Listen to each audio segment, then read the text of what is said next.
And this is me.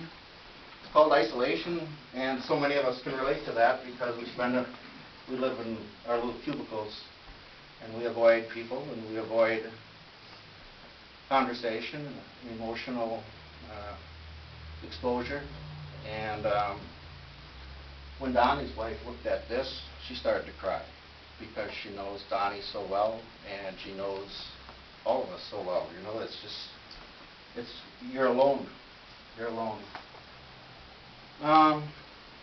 You know, this is an odd one that I really think I should paint again, but it's kind of a joke because you tell me if I'm doing this right. Am I doing this right? You're doing great. Okay. Okay.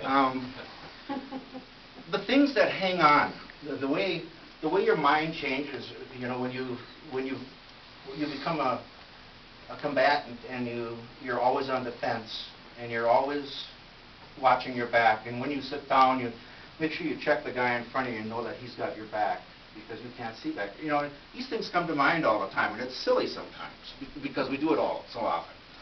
But this one to me represents walking down Washington Street at home, and every store that you walk into seems to have these little vestibule areas before the door going in, you know, that you step into off the street.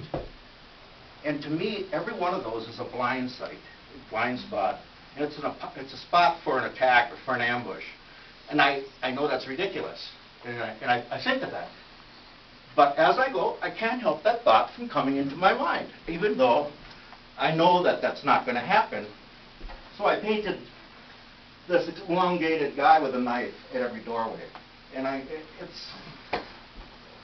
it's just the vigilance that we have to put up with if we're going to survive.